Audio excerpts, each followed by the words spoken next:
Rey del cielo, consolador, Espíritu de verdad, tú que estás presente en todas partes y que llenas todo, tesoro de bien, donador de vida, ven y habita en nosotros. Purifícanos de toda mancha y salva nuestras almas, tú que eres bondad. Amén. En la reunión pasada hicimos una primera aproximación a los sacramentos o misterios, como lo llaman los ortodoxos. Vimos que estos misterios son la prolongación de la vida en Cristo, pero muy importante es que no son repeticiones estos actos, sino que pertenecen al pasado, sino que a través del rito se hacen presentes, porque es el reino de Dios el que se manifiesta. Y este reino es atemporal, eterno. De la misma manera que podemos hacer memoria de lo que viene. ¿Se acuerdan que yo digo en un momento, cuando en el anamnesis se llama el memorial, que llevo haciendo memoria de tu segunda y gloriosa venida? Como ya vimos, la palabra sacramento es equivalente a la palabra griega misterio, y como decía el padre Jacques, el misterio es más profundo que la palabra sacramento, es más poderosa, más profunda, me parece, porque nosotros estamos acostumbrados a la palabra sacramento porque y lo tenemos asociado a una mirada más católica, que es una mirada más como de algo que hay que administrar para poder participar de los ritos religiosos. Misterio es mucho más potente. Para nosotros los cristianos ortodoxos, el misterio, también el sacramento. Yo voy a hablar indistintamente de las dos cosas para no repetir dos veces siempre lo mismo. Es equivalente a la palabra, perdón, es la realidad, perdón, para nosotros los cristianos ortodoxos, el misterio es el sendero infinito, sin meta, pero cada vez más cercano de nuestra relación personal y comunitaria con el Padre, el Hijo y el Espíritu Santo. El misterio es la realidad divino-humana de nuestra relación con Dios. Como dice el Padre Jacques, que se lo puede comparar a un océano infinito en el cual estamos invitados a participar progresivamente y siempre más. Dios entra en la historia del mundo y cada uno que lo quiera recibir, abriéndole la puerta de su vida. Recordemos las palabras de Mata el Mezquín, que nos dijo que con la venida del Señor entró la eternidad en la historia. Continuando con este tema,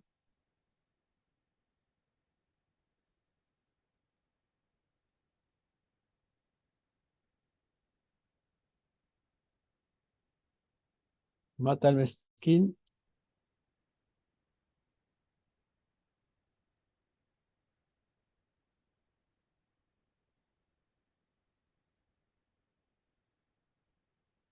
dice, hay otra dimensión en el hombre, supratemporal, separada de la dimensión temporal.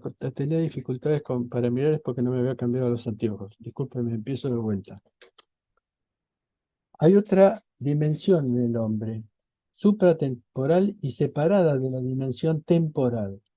No depende de cambios fisiológicos, no está sujeta a influencias psicológicas, está casi separada del polvo de la tierra, casi, de todo lo que de ella procede o vuelve a eso.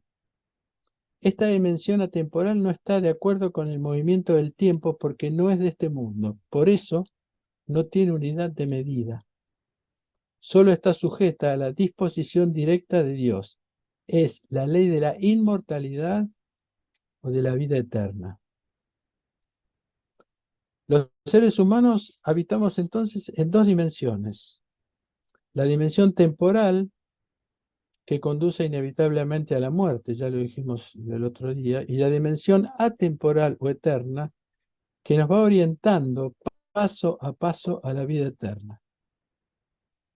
Matamesquín nos dice que el hombre necesita dominar el tiempo persiguiendo la inmortalidad.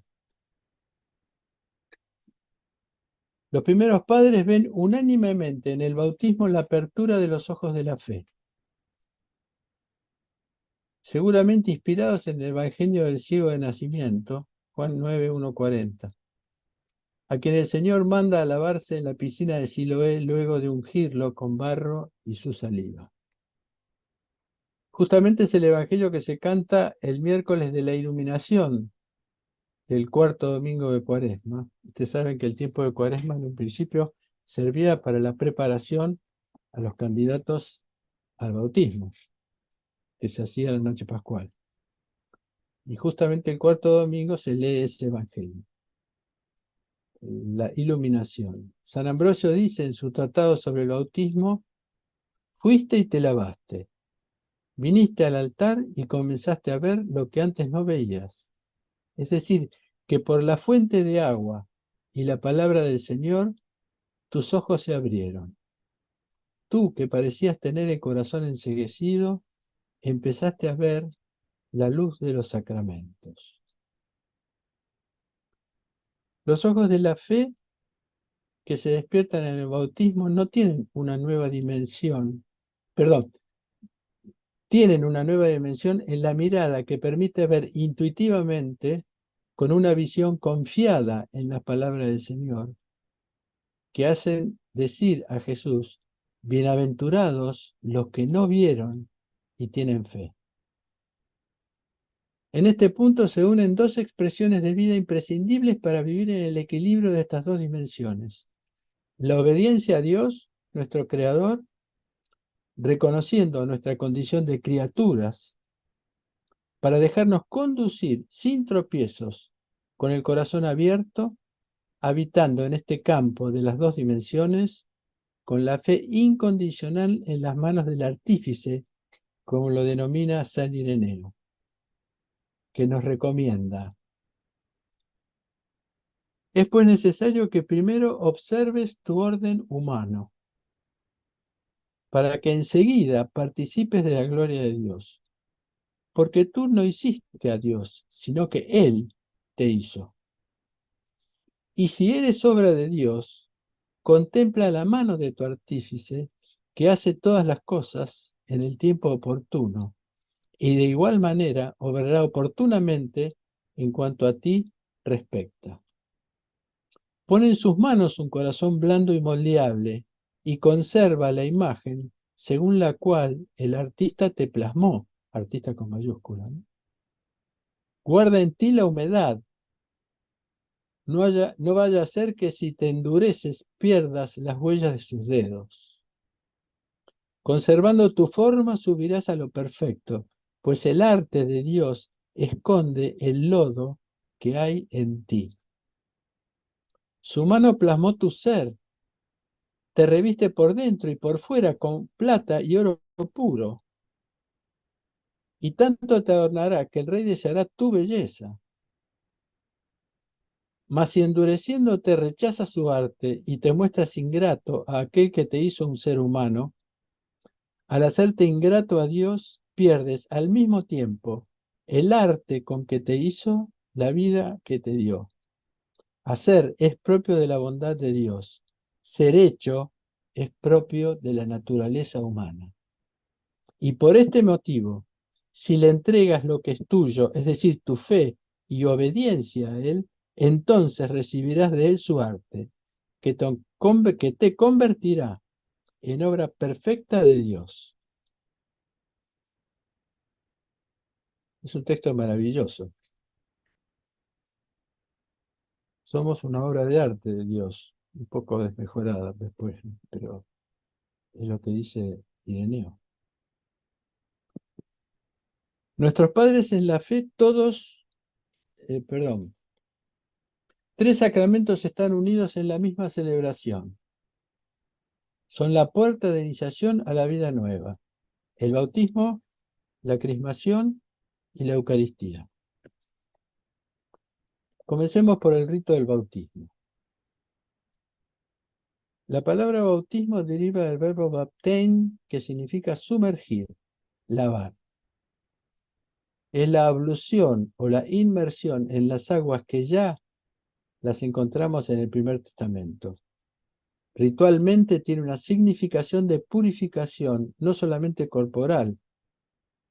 El profeta Zacarías dice, en el texto que está arriba, aquel día habrá una fuente abierta para la casa de David y para los habitantes de Jerusalén, para lavar el pecado y la impureza.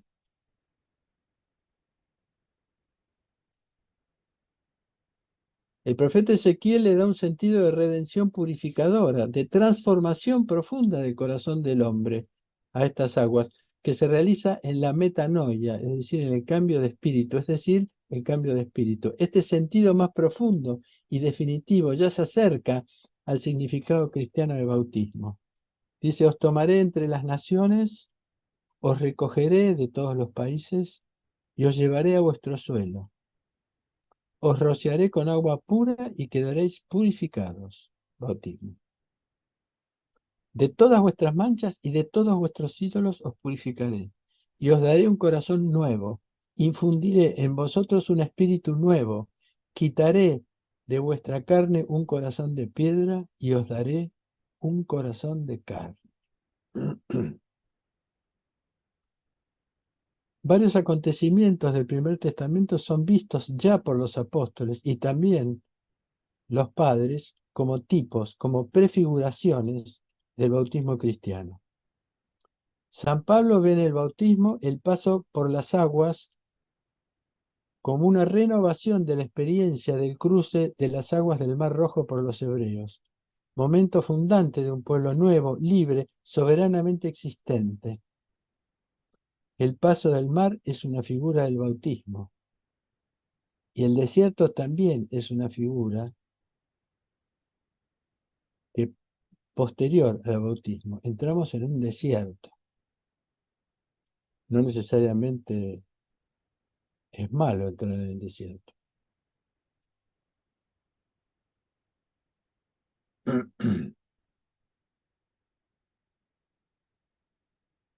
Nuestros padres estuvieron todos bajo la nube y todos atravesaron el mar y todos fueron bautizados en Moisés por la nube y el mar. Estas cosas sucedieron en figura para nosotros y fue escrito para aviso de los que hemos llegado a la plenitud de los tiempos, dice San Pablo en la carta primera a los Corintios. El paso del mar para San Pablo es ya el bautismo del Mar Rojo, y nuestro bautismo, el cristiano, continúa el mismo acto fundacional y liberador. San Cirilo de Jerusalén resalta el elemento del agua ampliando su participación en las alianzas que figuran en las Escrituras, utilizando finalmente el cruce del Mar Rojo. Dice, el agua es una gran realidad, el más hermoso de los cuatro elementos que se manifiestan en el mundo. Los cielos, la morada de los ángeles, fueron hechos a partir de las aguas. La tierra, país de los hombres, viene de las aguas. Antes de que ninguna criatura fuera elaborada en los 6 días, el Espíritu de Dios se movía por encima de las aguas. El agua es el principio del mundo y el Jordán es el principio del Evangelio.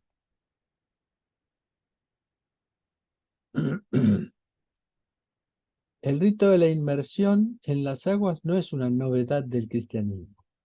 Desde muy antiguo, el ritual para la aceptación de un prosélito, ¿saben qué es un prosélito, no? Un candidato a pertenecer al judaísmo, comprendía 3 etapas, una de las cuales incluía la inmersión en el agua. La primera etapa era la circuncisión, por supuesto para el varón. Le seguía el baño ritual, y una vez curadas las heridas, posteriormente la presentación de un sacrificio en el templo.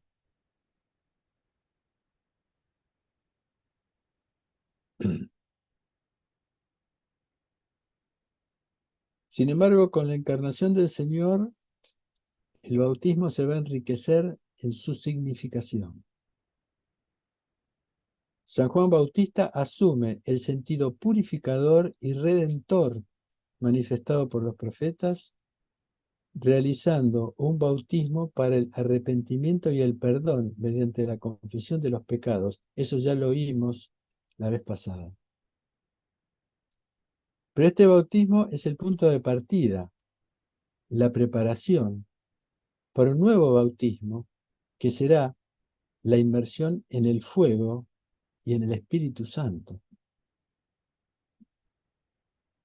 Si yo os bautizo en agua para la conversión, sí, yo os bautizo en agua para la conversión, dice San Juan Bautista, mas el que viene detrás de mí es más fuerte que yo y no estoy capacitado para desatarle la correa de las sandalias. Él os bautizará en el Espíritu Santo y en el fuego.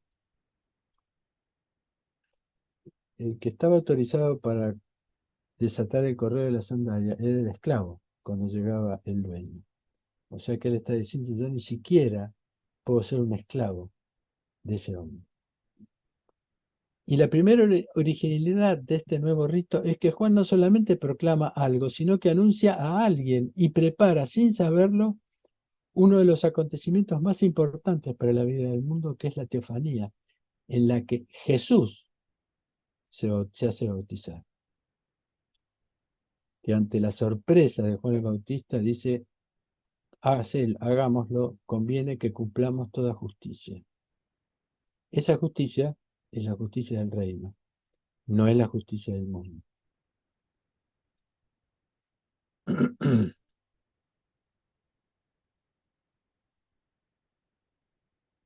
El Señor se presenta a Juan para ser bautizado y al emerger del agua se manifiesta por primera vez en la historia la Santísima Trinidad. Volvemos a las aguas primordiales de antes de todo lo creado. ¿Se acuerdan que dice el versículo 2? El Espíritu aleteaba sobre la faz de las aguas. La faz de las aguas era lo primero que surgió cuando Dios se retiró, porque Dios ocupa todo el lugar. Cuando Dios se retira, lo primero que aparece, que Él después va a crear, lo primero que aparece son 5 elementos. Primero es el agua. Por eso el agua es el principio de la creación. Y sobre el agua, el Espíritu Santo aleteaba sobre la faz de las aguas, dándole calor a ese huevo inicial que después va a generar toda la creación.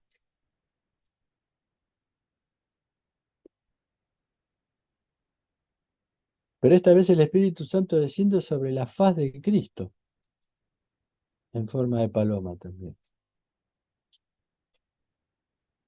El verbo que va a decir hágase la luz inmediatamente, después de varios versículos, para dar existencia a la luz por la palabra, porque el verbo es la palabra, en su bautismo permanece en un doble silencio, el silencio de su palabra y el silencio de su divinidad oculta en su humanidad, y en la aceptación o el pedido de bautismo como cualquier hombre. Y el Padre, que es el silencio, que permaneció en silencio durante la creación, porque fue el verbo el que habló, en el momento de la creación, ahora da testimonio de Jesús, indicando que Él, su Hijo bien amado, es la nueva luz para la humanidad. Dice Juan en el prólogo de su Evangelio, el árbol es la luz verdadera que iluminará a todo hombre y viene al mundo. ¿Se acuerda que el Padre dice, este es mi Hijo, mi, eh, mi bien amado, mi predilecto? Este es el comienzo de la vida pública del Señor. Jesús comienza con el bautismo de agua y finaliza su vida pública con el bautismo de sangre, que se cumple en el momento en el que en la cruz brota de su costado sangre y agua, que lo nota el apóstol San Juan en su epístola, que dice: pues ¿quién es el que vence al mundo sino el que cree que Jesús es el Hijo de Dios? Este es el que vino por el agua y por la sangre, Jesucristo, no solamente en el agua, sino en el agua y en la sangre. Y el Espíritu es el que da testimonio, porque el Espíritu es la verdad. Pues tres son los que dan testimonio: el Espíritu, el agua y la sangre. Y los tres son uno, a imagen de la Santísima Trinidad. Un solo Dios en tres personas. La inmersión espiritual indica claramente que la fe nos sumerge en una nueva forma de vida en relación amorosa con Dios que compromete todo el corazón, toda el alma y toda la inteligencia. Pausadamente tenemos que llegar a eso, no es de un día para el otro. Como dice el mandamiento del amor: amarás con todo tu corazón, con toda tu alma, con toda tu inteligencia. Indicando claramente el pasaje, el éxodo de una existencia donde habitaba nuestro hombre viejo a un modo de vida renovado, el renacimiento de un hombre nuevo. En el diálogo con Nicodemo, el Señor nos habla del bautismo como un nuevo nacimiento en el agua y el espíritu. Jesús le dice a Nicodemo: amén, amén, te digo, el que no nace del agua y el espíritu no puede entrar en el reino de Dios. Lo nacido de la carne es carne, lo nacido del espíritu es espíritu. No te asombres de que te haya dicho: tenéis que nacer de lo alto. El viento sopla donde quiere y oyes su voz, mas no sabes de dónde viene ni a dónde va. Así es todo el que nace del espíritu. El Señor nos revela que el bautismo y la conversión que proclaman Él y el Bautista al comienzo de su vida pública comienza por una muerte en el nombre de la Santísima Trinidad. ¿Qué es esta muerte? Es la obstinación humana de multiplicar acontecimientos que inevitablemente se desmoronan, perdiendo su sentido, provocando la decepción y, lo más importante, el vacío. El sentido de vacío es un tema para hablarlo muy, muy fuerte, porque el vacío es lo que hace que busquemos actividades que no nos hacen bien en todos los niveles, no solamente morales. La dificultad, y cada vez peor, de permanecernos en un cierto vacío. Por supuesto que comienza por el vacío de Dios. Nosotros hacíamos un ejercicio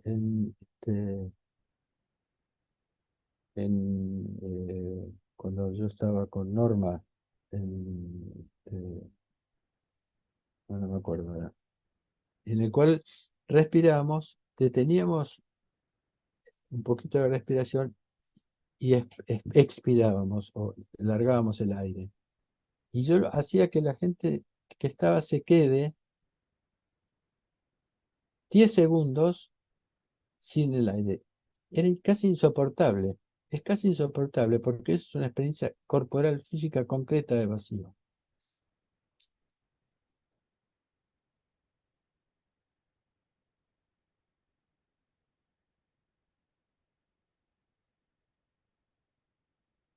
Dice Mata el Mezquín: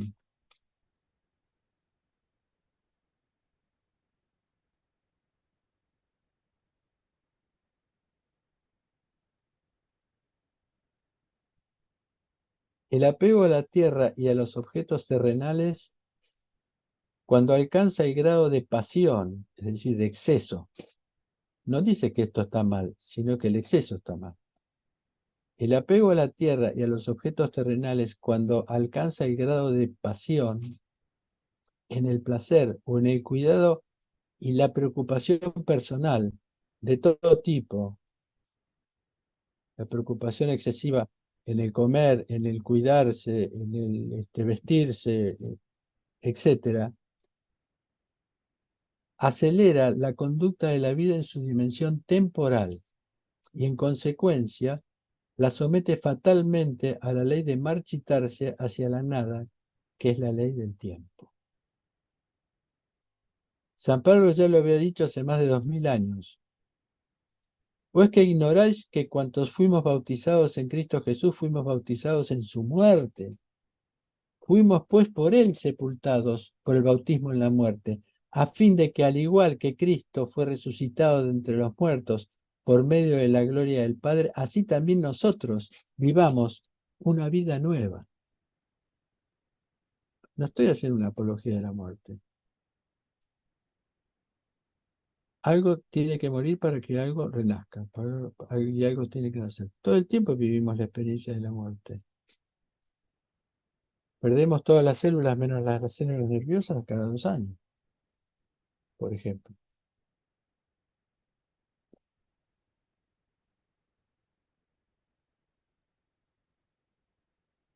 En la Santa Noche Pascual lo cantamos repetidamente. Cristo resucitó de entre los muertos. Por la muerte venció la muerte. A los que están en la tumba, Él les dio la vida. Morir para renacer. Es la muerte de todo lo que heredamos de nuestros padres, de nuestro árbol genealógico, de nuestros ancestros, hasta los orígenes. Todas las cosas negativas, estoy hablando de las cosas negativas que deben morir. Por eso, San Porfirio, lo voy a decir despacito, Kafsocalivita, nos dice, el ser humano es un misterio. Llevamos dentro de nosotros la herencia de siglos, todo lo bueno vivido y experimentado por profetas, santos, mártires, apóstoles y sobre todo por nuestro Señor Jesucristo. Pero también llevamos el mal que ha existido en el mundo desde Adán hasta hoy en día. Todo está dentro de nosotros, los instintos y todo, y buscan satisfacción. Si no los satisfacemos, en algún momento se vengarán, a menos que los canalicemos hacia lo superior, es decir, hacia Dios. Por eso debemos morir al antiguo hombre y vestir al nuevo. Esto lo confesamos a través del misterio sacramento del bautismo. El bautismo ofrecido en nombre de Cristo une la muerte, la sepultura y la resurrección del Señor. La inmersión representa la muerte y la sepultura de Cristo. Las dos cosas. La salida del agua da testimonio de la resurrección en unión con Él. La muerte al pecado y el nacimiento de la vida nueva son inseparables.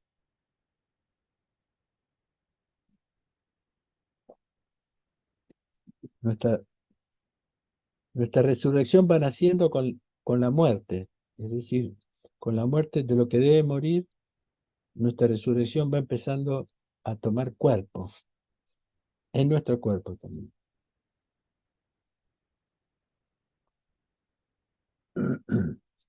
El bautismo es, por lo tanto, un sacramento pascual, una comunión con la Pascua de Cristo. El bautizado muere al pecado y vive para Dios en Cristo, dice Romanos 6:11.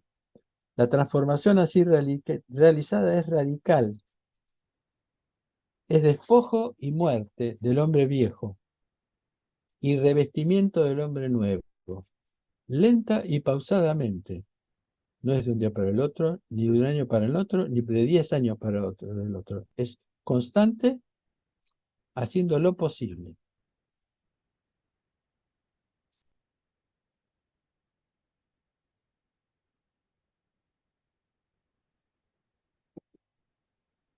En la dimensión temporal nacemos para morir.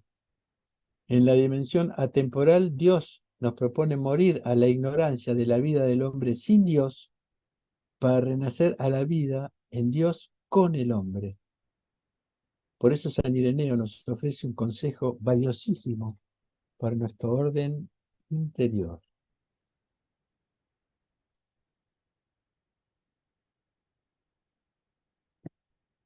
Es pues necesario que primero observes tu orden humano, para que enseguida participes de la gloria de Dios, porque tú no hiciste a Dios, sino que Él te hizo.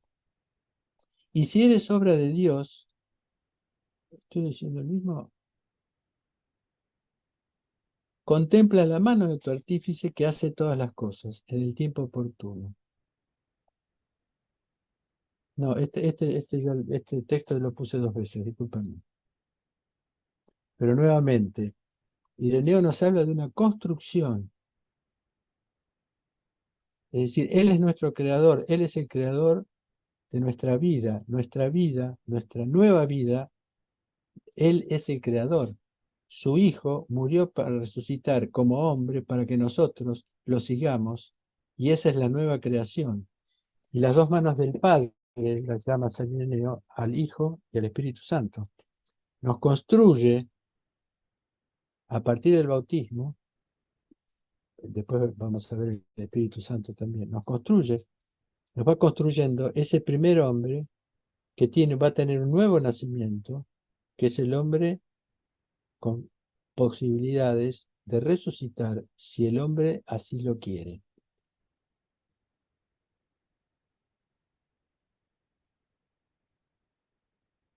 Vamos a salir y hacer un poco de historia. En las primeras comunidades cristianas se bautizaba enseguida. El chico nacía y lo bautizaban. El día de Pentecostés, luego del descenso del Espíritu Santo, en la primera comunidad cristiana fueron bautizadas 3.000 personas. Miren lo que es el trabajo del Espíritu Santo, ¿no? 3.000 personas fueron bautizadas. Hechos 2, 37 y 41. Lo mismo ocurrió cuando Pedro fue a ver a un centurión romano llamado Cornelio que estaba con sus parientes y amigos. Nos dice el texto, mientras aún hablaba estas palabras, Pedro, el Espíritu Santo cayó sobre los que oían el mensaje. Y los fieles de la circuncisión, es decir, los judíos que habían venido con Pedro, se quedaron atónitos de ver también que sobre los gentiles se derramase el don del Espíritu Santo sin haber sido bautizados, porque los oían que hablaban en lenguas y que magnificaban a Dios. Entonces respondió Pedro, ¿puede acaso alguno impedir el agua para que no sean bautizados? ¿Estos que han recibido el Espíritu Santo también como nosotros? Y mandó a bautizarles en el nombre del Señor Jesús. Entonces le rogaron que se quedaran con él algunos días. Esto es Hechos 10, 44, 48. Dios es el dueño y Señor. Nosotros tenemos el orden del bautismo, después la cremación y después la Eucaristía. Dios descendió el Espíritu Santo y después los bautizó. ¿Eh? Es la libertad divina que promueve en nosotros también. Sin embargo, con el tiempo y las experiencias negativas irán aconsejando prudencia y cuidado en no bautizar a nadie hasta que no haya dado señales suficientes de que ha madurado en el proceso de la conversión. Es decir, siempre hay que estar en un balanceo, sobre todo en los primeros siglos. Entonces ahí, a partir de eso se instituyó más o menos 3 años de preparación, donde la comunidad miraba cómo actuaba la persona. Se iba recibiendo, iba haciendo, se iba preparando para el santo bautismo. La tradición apostólica en el siglo III, que este tiempo de prueba, dice que este tiempo de prueba debía durar por lo menos 3 años. Era una especie de reacción contra los bautismos prematuros. Pero en el siglo IV el problema era todo lo contrario. Los obispos tuvieron que reaccionar contra la tendencia a la prolongación indefinida de este periodo, ya después de 3 años. Es decir, eh, era como pasarse demasiado en limpio. Uno podría llegar a no necesitar el bautismo y la cremación después de tantos años.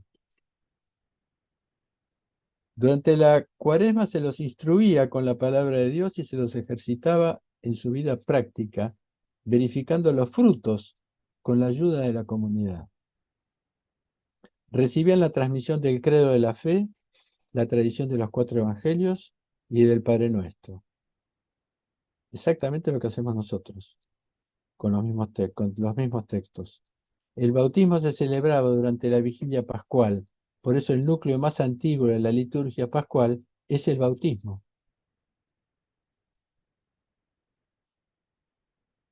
Ahora, los ritos de iniciación cristiana son 3. Hablamos del bautismo, ahora vamos a hablar un poco de la crismación.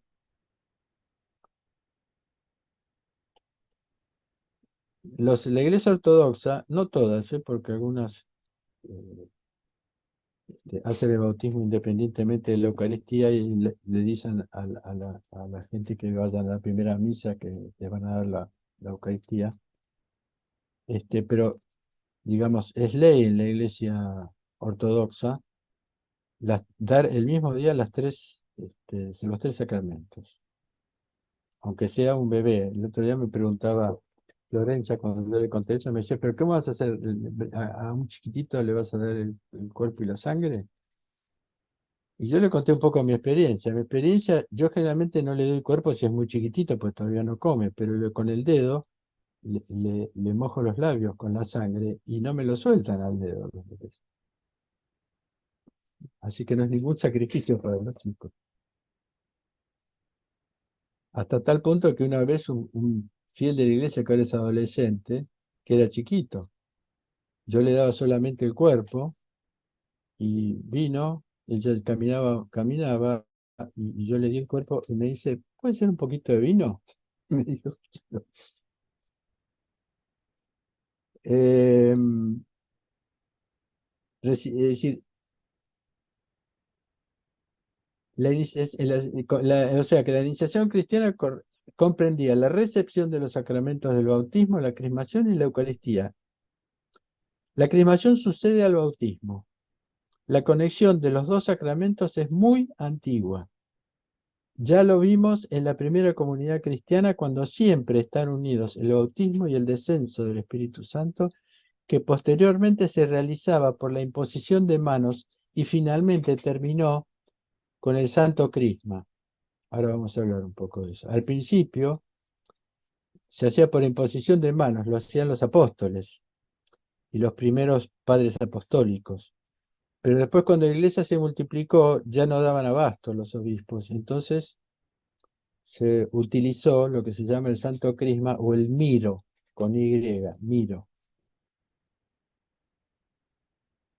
Porque ante la imposibilidad de visitar personalmente a tanta gente, decidieron cambiar la imposición de manos por la unción del Miro, que ellos mismos bendecían y repartían a los representantes de las iglesias.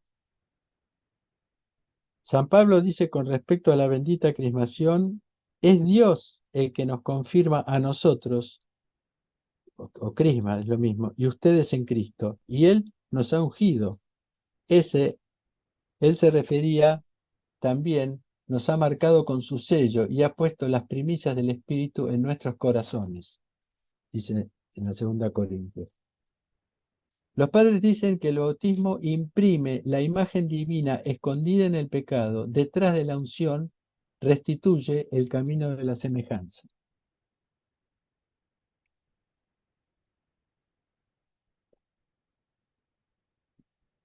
San Cipriano de Cartago del siglo III atestigua que en la antigüedad, cuando se hablaba sobre el nacimiento del agua y el espíritu, por el nacimiento del agua se entendía el bautismo, mientras que por el nacimiento del espíritu se refería a la crismación.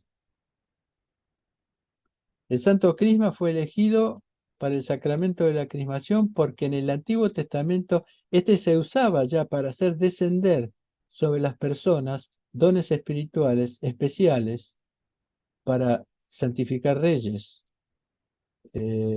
profetas, etc.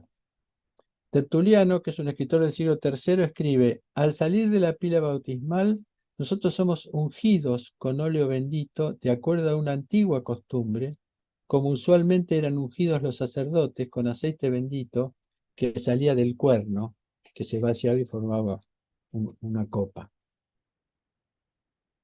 Así como el bautismo vuelve a dar al hombre su verdadera vocación, el sentido profundo de su existencia, el nuevo nacimiento con semillas de resurrección, el Espíritu Santo en la crismación dona a cada uno una energía personal para realizar en actos la simiente del ser único integrado en el cuerpo de Cristo, haciéndolo crecer en gracia y en verdad.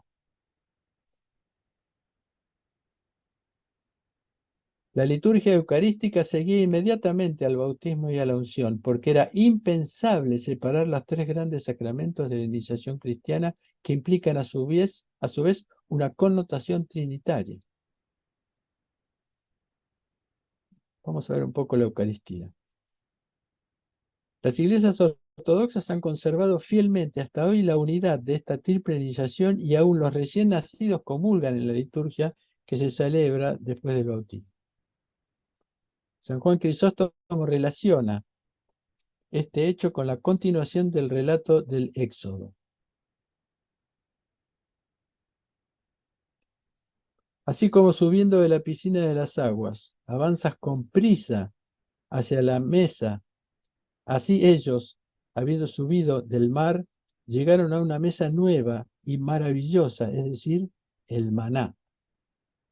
Y así como tienes una bebida misteriosa, la sangre, así ellos tuvieron una especie de maravillosa bebida, habiendo encontrado abundancia de aguas que surgían de una roca, allí donde no había ni manantial ni agua corriente.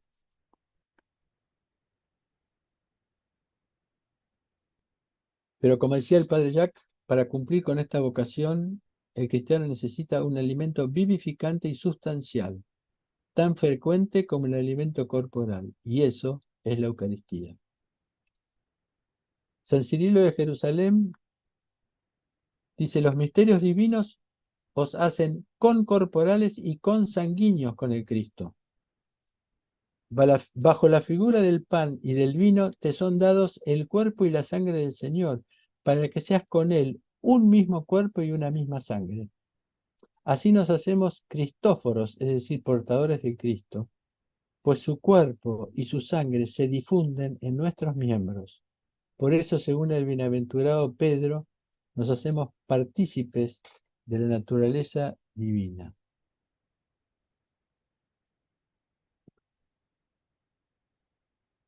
Ahora, no solamente el sacramento es sagrado, los materiales que se usan para los sacramentos también se santifican, se hacen sagrados a partir de una bendición que no es una bendición común. Y vamos a ver los elementos más importantes. Sergei Bulgakov, que ya lo nombré la vez pasada, teólogo eminente del siglo XX, amigo de Juan de Saint-Denis, dice: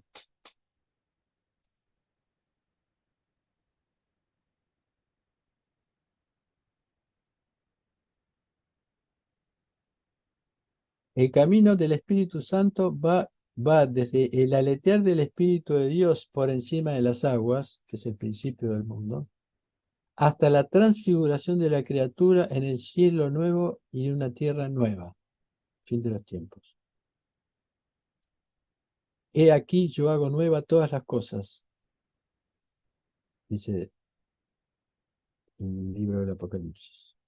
Esta gracia natural del Espíritu Santo que constituye el fundamento mismo del ser de la criatura es en la misma carne del mundo, en la materialidad del mundo, la condición de su santificación por medio de la recepción del Espíritu Santo.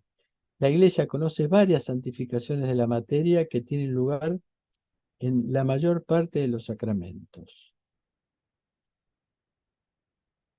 La reunión pasada vimos que en los sacramentos se utilizan elementos provenientes del mundo material y que a través de un rito se transforman en elementos sagrados que manifiestan la presencia del Espíritu Santo. Esa presencia es invocada por el sacerdote y se denomina epiclesis, es decir, el descenso del Paráclito, del Espíritu Santo.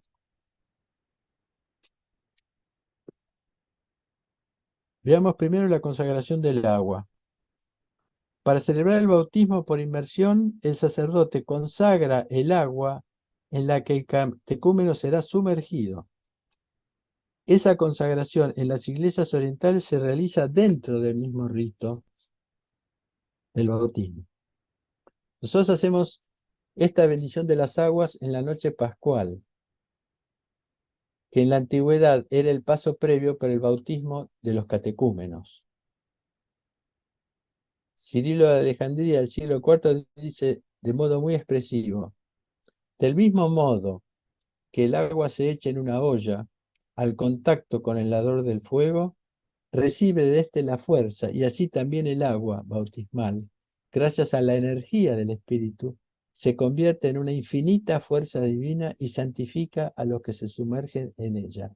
No es cualquier agua sobre la que se sumerge a la criatura o a un mayor. Y los ritos son el descenso del Espíritu Santo, tanto del agua como del aceite, como del pan y del vino, que es la que más conocemos nosotros.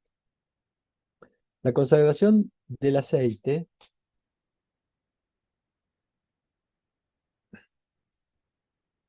nos dice Cirilo de Alejandría: así como el pan de la Eucaristía después de la invocación del Espíritu Santo no es pan común, sino el cuerpo de Cristo, así también este santo ungüento, que es como se lo llamaba el aceite, después de la invocación ya no es un simple ungüento, ni, por decirlo así, un ungüento común, sino que es el don de Cristo capaz de comunicar su divinidad por la presencia del Espíritu Santo.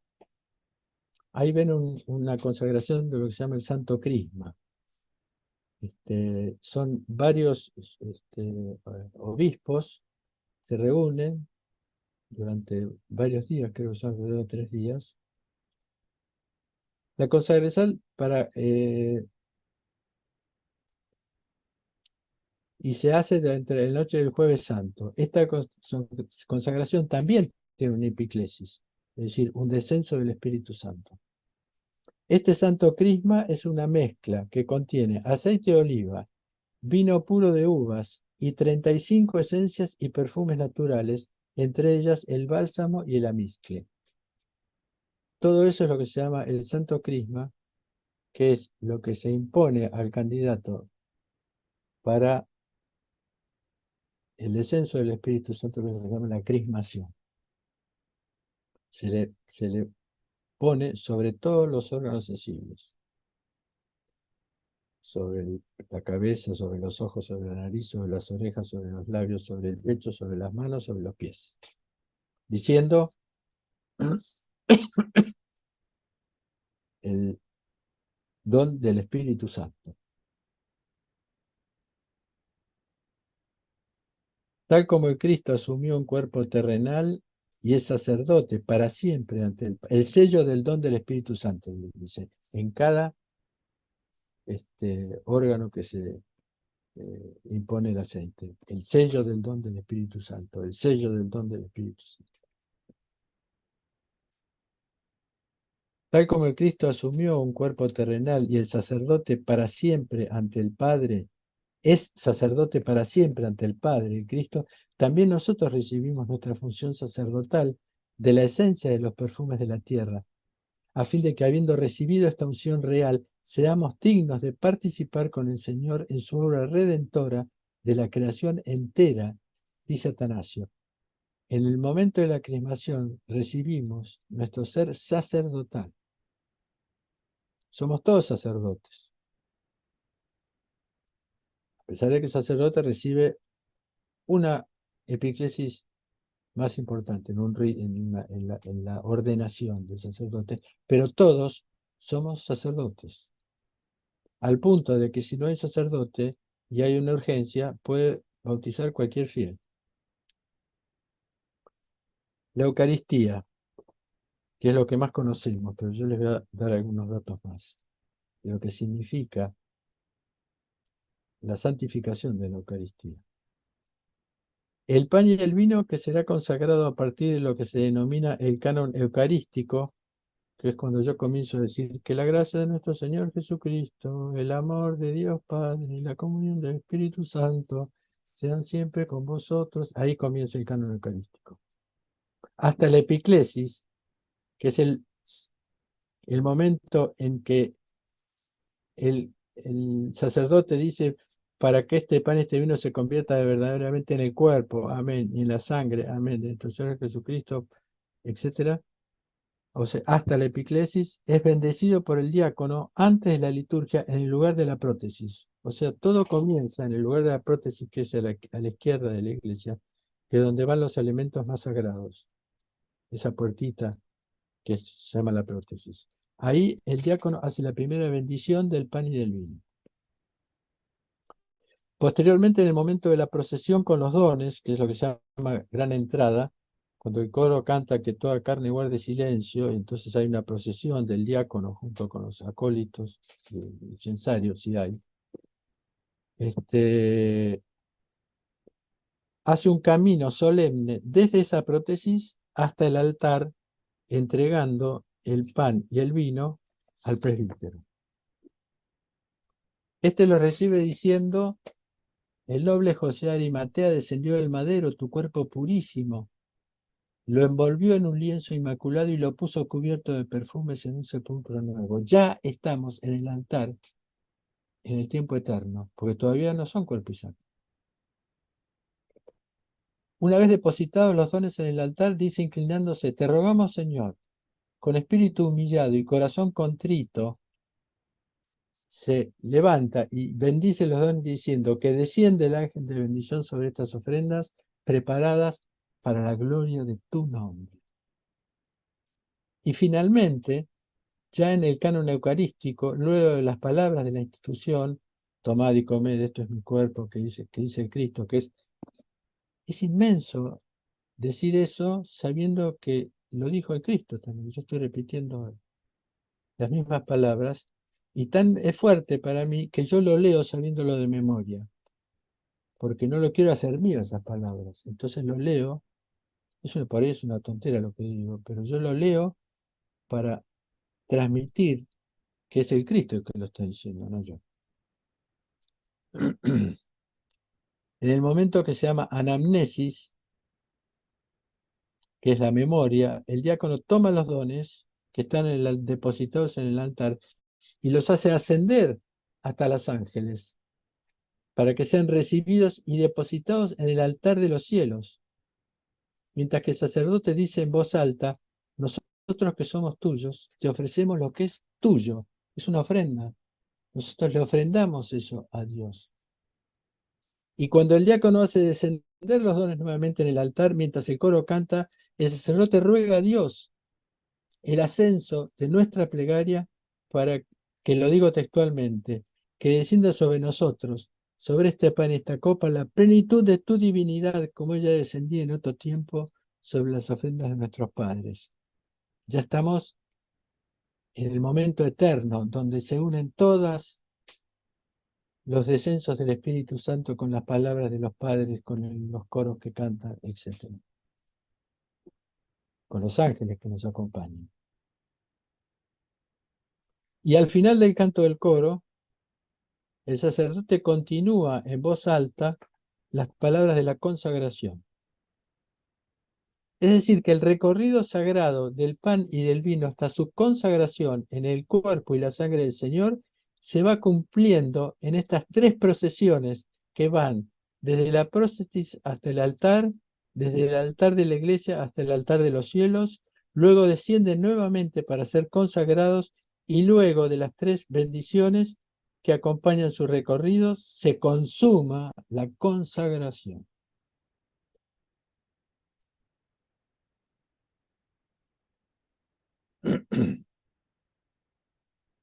Termino con unas palabras de Mata el Mezquín.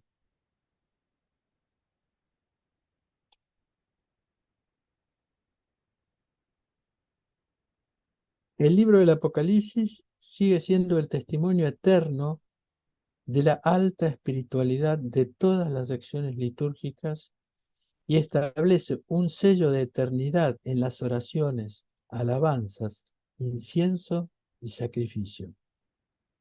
Él asegura y testifica que la tradición de oración, la alabanza y los oficios dados por el Cristo a los discípulos, así como el orden y la organización transmitidos por los santos apóstoles bajo la inspiración del Espíritu Santo, son eternos, más allá del tiempo. No nos ofrecen un simbolismo, sino la realidad de que seguiremos viviendo en la vida venidera, cuando cada uno de nosotros tome su lugar legítimo alrededor del trono y reciba el regalo secreto de la salmodia de los ángeles, para celebrar la misma liturgia. Quizás las mismas palabras sean similares a las de nuestra presente liturgia, pero sucederán en una gloria inefable.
Sí.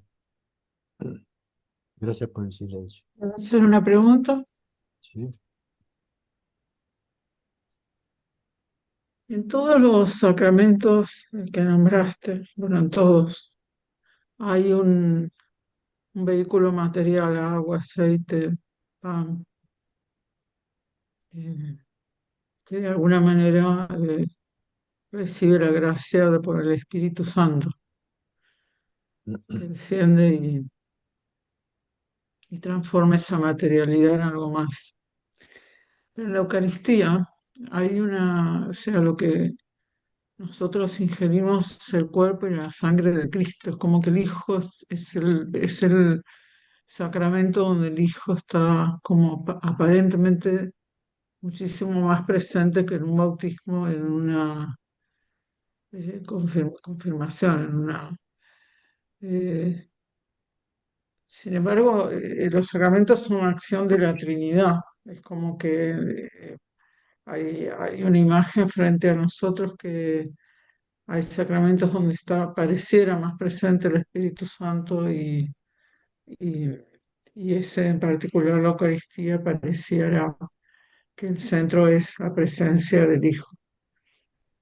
Eh, no sé, no creo que haya una jerarquía.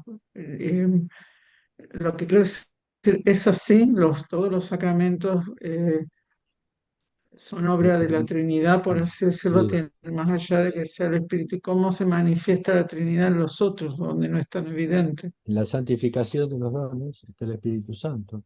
Lo pedimos nosotros. Que Sí, y desciende el el Hijo y el Espíritu Padre. Santo sobre los padres. Y el Padre, es decir, el Padre es el, el ejecutor el Padre es el que piensa, es el que crea, es el origen de todo esto, que se manifiesta a través de las dos manos del Padre, como dice San Ireneo, que son el Hijo y el Espíritu Santo. Todo es del Padre, por el Hijo y del Espíritu Santo. Todo es del Padre, es lo único que define la acción de cada persona en la Trinidad. De, que significa origen, por, que significa camino, en, que significa plenitud. Siempre está la acción de los tres, aunque hay momentos, por ejemplo, el Cristo en la encarnación es el más visible, digamos, pero en Pentecostés el más visible es el Espíritu Santo, por ejemplo. O sea, lo que hace, lo que santifica, eso no quiere decir que Jesús no sea, no es santo, pero el que santifica es el Espíritu Santo. Y Jesús, una vez resucitado, para otorgarle al colegio apostólico, a los apóstoles, el colegio apostólico, eso lo vamos a ver la vez siguiente, el perdón, sopla sobre ellos el Espíritu Santo. ¿Mm?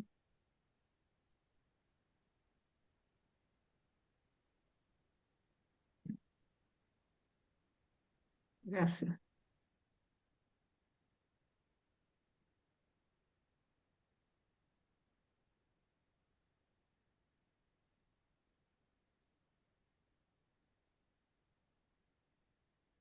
¿Puedo preguntar algo, Enrique? Sí, sí, por supuesto. Eh, Dijiste que los dones reciben en la prótesis, en el momento de la gran entrada de los dones, Una los bendición reciben una bendición. del diácono, sí. Bien. Pero esos dones que bajan de la prótesis y suben al altar, Todavía no son dones, son pan y vino. Bueno, sí, dones, pueden ser, no son santificados. Perdón, perdón. ¿no es el Cristo el que está ahí caminando hacia su También, es pasión? Porque decir, nosotros nos inclinamos todos hacia esos sí, dones. sí, sí, sí. El Cristo, por ejemplo, en la primera entrada, que es la entrada simple en la liturgia, el Evangelio es el Cristo.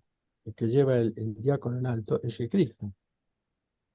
El pan y el vino es el Cristo, lo que va a ser el cuerpo y la sangre cuando sean santificados. Pero ya nosotros, al inclinarnos sobre los dones, estamos diciendo que creemos en eso, que no una creencia intelectual, sino que acompañamos a lo que va, a ese sacrificio que se va a realizar en el altar, que tiene como antecedente, como primera y único sacrificio, porque el sacrificio de Cristo es una vez y para siempre. Por eso no es que se repite, sino que se actualiza, se hace presente en cada sacrificio, pero es un solo sacrificio que hizo el Cristo, del cuerpo y la sangre. Todavía no está, es decir, pero nosotros acompañamos al Cristo o a ese pan y vino, que ya tiene una bendición, lo acompañamos porque sabemos que se va a transformar en el cuerpo y la sangre, es una especie de acto de fe, de confianza. Sabemos, eso es un poco la confianza. Sabemos que va a pasar, aunque no sabemos si el Espíritu Santo desciende, pero nosotros sabemos que va a pasar.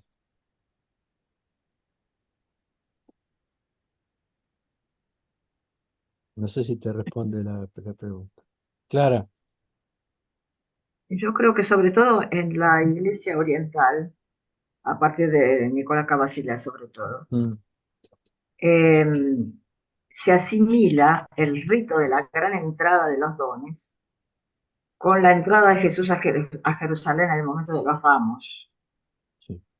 Es un poco lo que nosotros cantamos. El Rey de Reyes y Señor de Señores avanza para ser inmolado y darse en alimento. Si todavía no ha sido inmolado, todavía no está plenamente, pero ya está, En digamos, camino. en camino. Ujú.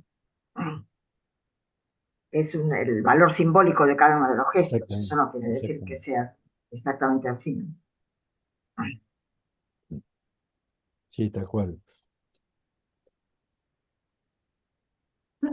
¿Puedo hacer una pregunta? Sí, Siempre me llamó la atención, ¿no? Del bautismo de bebés, ¿no? Y yo y pensaba, eh, en ese caso son los padres, ¿no? sí, Que son los que llevan al bebé a bautizar. sí. Eh,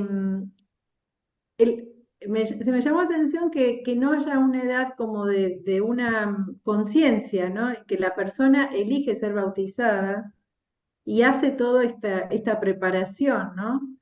Como, como un proceso madurativo consciente, en el cual dice, sí, me quiero bautizar y de ahí tomar los demás sacramentos. Exactamente. Bueno, yo hablo de mi experiencia, cuando tomaba bueno, fui bautizada de bebé, pero cuando tomaba la comunión, no sé si sabía mucho lo que estaba, lo que estaba diciendo, ¿no? Que sí, más allá de la preparación. Me parece que a veces cuando uno es más grande, tiene quizá más madurez para poder no sé, asumirlo desde un lugar más comprometido. Mira, eso sería, sería un proceso psicológico lo que vos estás planteando. Em, el bautismo, primero, los padrinos, que ahora se eligen y los padrinos no saben para qué son elegidos, y los padres son los encargados de que esa semillita que recibió el chico del bautismo, porque es un rito de iniciación, no de finalización. Es un rito de una puerta que se abre y se entra. Depende de los padres. El chico no va a elegir independientemente a los 12, 14 años. Depende de lo que hagan los padres. Porque puede ser bautizado el chico y los padres jamás una plegaria. Es decir, los chicos repiten lo que aprenden lo que ven en los padres. Entonces no tiene tanta importancia eh, eh, esa actitud que puede hacer que el chico madure o no. Ahora, si los padres y los padrinos, porque el padrino es el responsable de eso, aunque yo tengo un montón de ahijados que más o menos, no sé, por lo menos le di la comunión, este, va a depender de la formación que tenga la vida. Es decir, es decir, vos, eh, si tus padres no tienen fe y en tu casa se vive de manera natural, natural en el sentido común, sin la presencia divina. Ahora, ¿qué pasa? Que lo que el chico recibió es eterno. Eso puede, aunque los padres no intervengan nada y sean ateos y etcétera, ese chico recibió una semilla que en algún momento puede renacer, surgir, porque la tiene adentro. ¿Me explico? Sí, sí. Sí, porque Porque bueno, no en la es, mayoría de los casos es como, muchas veces yo lo vivencio como una formalidad, parece decir, bueno, lo bueno, bautizo, sí, pero algo exacto. formal que Sí, no tiene un contenido no, sustancial. Es bueno, yo escuché por la duda lo bautizo, pero una exactamente. Eso pasa frivolidad, ¿no? con la mayoría de los bautismos pasa eso. Los padres bautizan por las dudas. Exacto, eso dice, por las dudas, si le pasa algo, Claro. bueno, si esto es verdad, que vaya al cielo, ¿no? Dicen así, pero después, y Sí, los padrinos en general son amigos, pero no están sí. comprometidos con la Eligen, enseñanza. los padrinos son elegidos por la amistad de los padres y no por Exacto, la capacidad que tenga esa persona de ayudarlo espiritualmente al chico, por ejemplo. sí, tal cual. Y ahora, el rito exige una serie de cosas. Por ejemplo, exige, por ejemplo, en el bautismo, cosa que ahora, por ejemplo, está muy mal visto por la mayoría de la gente, que es el rito del bautismo comienza por un exorcismo. Es decir, ¿por qué comienza por un exorcismo? ¿Porque el chico es un pecador recién nacido? ¿O no? Por supuesto que no. El exorcismo es para liberarlo de la herencia del pecado ancestral. El chico queda liberado de ese pecado ancestral que después lo puede lo puede cometer igual, pero lo libera, el chico es liberado de ese pecado ancestral y en parte también posiblemente de lo que ha recibido de sus ancestros personales, de su familia. Es decir, o por lo menos digamos, esa bendición, ese exorcismo, le sirve al chico para defenderse. Es una fuerza divina del cual él va a disponer para defenderse de los ataques del maligno, porque el maligno va a atacar. Ahora, ¿qué pasa? Que el bautismo, vuelvo a repetir, es un rito de iniciación. Entonces, a mucha gente le cae muy mal que yo diga que lo un exorcismo en el no exorcizo al nene. Yo le estoy dando a través de la palabra ancestral, porque lo que nosotros hacemos es exactamente lo que se hacía en los primeros siglos. Es la palabra ancestral que lo va a permitir defenderse, porque nacemos con el pecado original. Pero nosotros no lo llamamos original, lo llamamos ancestral. Nacemos con eso. Después, el mundo actual nos va a hacer olvidar totalmente de Dios, porque no existe la presencia divina en la vida humana cotidiana. A lo sumo podrá ser algún domingo o los domingos, pero no en la vida cotidiana concreta. Bueno, él tiene esa persona, esa personita, tiene esa defensa. Y ya empieza a comulgar, porque como ya tiene un nuevo perdón cada vez que comulga, una nueva fuerza, porque la comunión es una energía que fortalece, digamos, el camino espiritual. Ahora, si uno utiliza esa energía que es libre, porque Dios no te condiciona, que es libre, la usa para otra cosa, bueno, se endurecerá esa cosa, o crecerá esa cosa. ¿Me Está bien. O explico? sea que, bueno, en principio es como que está una semilla en latencia más allá de que la persona después la siga cultivando o no. No, en mi caso, Puede crecer o quedar así. claro, perdón, Exactamente. sí, Clara, vos querías hablar algo, Clara, que... Una sola pequeña cosa para contestar a Liliana, pero creo que Jorge también quiere preguntar algo. Perdón, Jorge. Perdón, Jorge, me meto. Yo creo que es importante esto que decís de que quizás si no se bautiza el chico en algún momento dado, el chico elige ser bautizado. Chico más grande, cuando ya Claro. según vos, tiene una cierta conciencia. Bueno, en primer lugar, yo tengo 83 años y todavía no soy consciente. Es decir, que tener conciencia de que realmente uno lo quiere, puede ser, es una elección, pero tener conciencia de lo que pasa cada vez que comulgamos o una vez que hemos sido bautizados, no sé cuánto se nos ha impuesto el Santo Crisma, a mí me parece que es muy difícil para un ser humano tener conciencia total de lo que está pasando ahí. Totalmente. Por lo tanto, lo de la conciencia es relativo. Lo que sí yo creo que hay que, en algún momento de su vida adulta o de su vida de joven, ese chico bautizado tiene que elegir un camino y que ese camino es Jesucristo. Más allá de la historia de la conciencia y una cuestión de elección de camino. Eso sí, perdón. Claro. Va a recibir Gracias. semillas, es decir, Dios lo va a buscar. No es que es bautizado y Dios dice, bueno, ya está bautizado.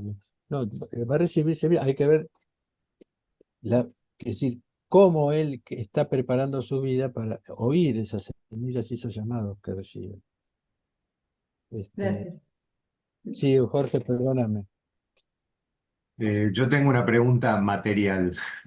Sí. En estos misterios, digamos, el agua del bautismo puede ser cualquier agua, No, el cuerpo de Cristo puede ser cualquier pan, la sangre, cualquier vino. ¿Qué eh, características tiene que que tener, digamos, Mira, sí, el sí. óleo de la crismación. No, el óleo de crismación tiene una preparación que ustedes la han visto en la noche de Pascua. Vieron que yo hago toda una bendición enorme sobre las aguas. Después hay un recipiente grande donde yo sobre ese recipiente, el diácono ha puesto esa agua bendecida en ese recipiente y yo le echo santo crisma y el óleo de catecúmenos y le doy una nueva bendición y eso es el santo crisma. Ahora, ¿qué pasa? Este, cuando tenemos un bautismo, ponemos el agua y después tiramos un poco del santo crisma que ya consagra todo el agua. ¿Me explico? Eso es el agua. El vino, sí, mientras sea tinto o oscuro, es lo que más se parece a la sangre, pero la consagración se da igual. Y el pan me pasó. En la iglesia ucraniana, por ejemplo, algunas veces se olvidaban de traer el pan, porque el pan también es bendito. Y eso lo sabe Mónica, que cuando va preparado el pan también es rezado. Pero a veces, varias veces, en otras iglesias ucranianas o demás, yo tuve que ir a comprar un pan. El pan tiene que ser especial, pero se consagra igual. Yo di la comunión con otro tipo de pan.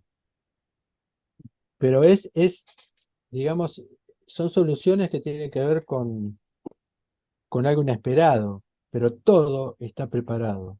Todo es preparado. Yo me olvidé de decir que la preparación, la persona que hace el pan lo hace en plegaria. Así como cuando vos pintas un icono lo haces en plegaria también, que es un elemento sagrado. Y yo al icono, cuando bendigo un icono, le pongo Santo Crisma.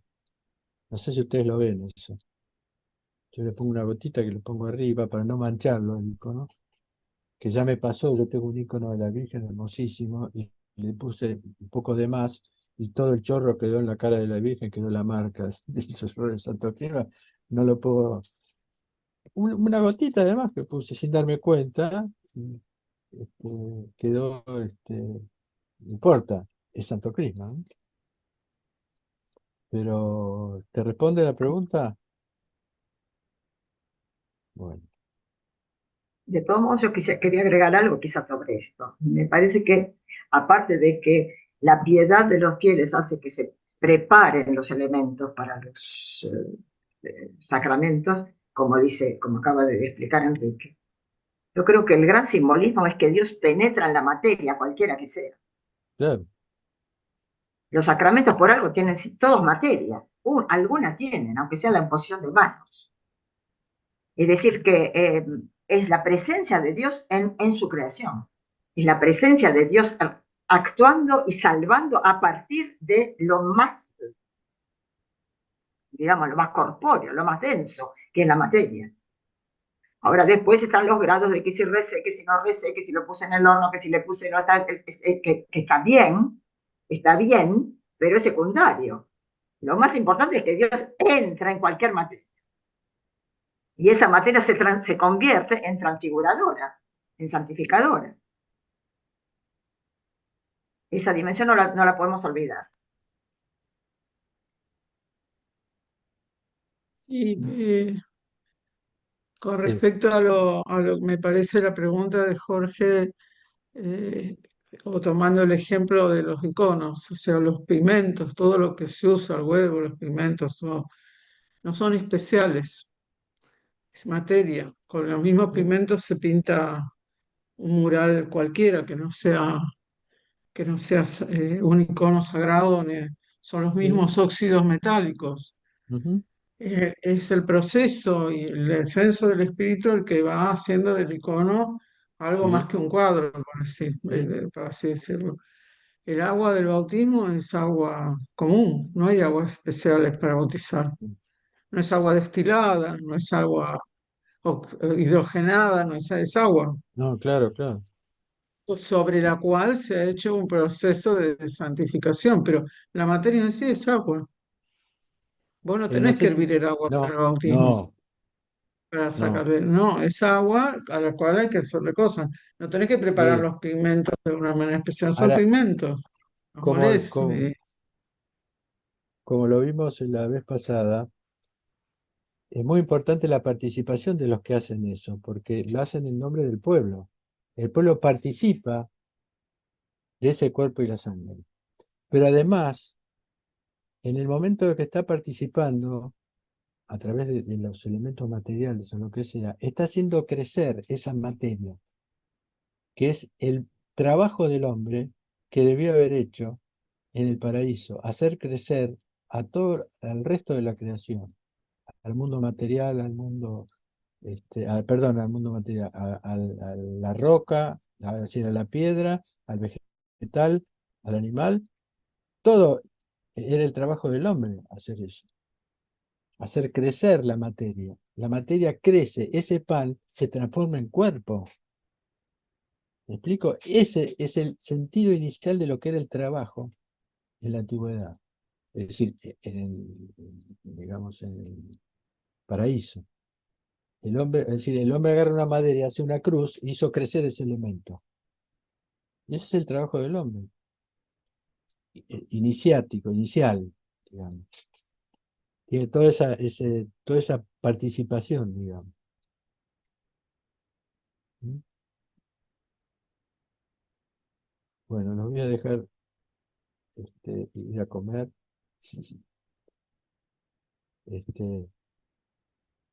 No te escucho. Clara está hablando.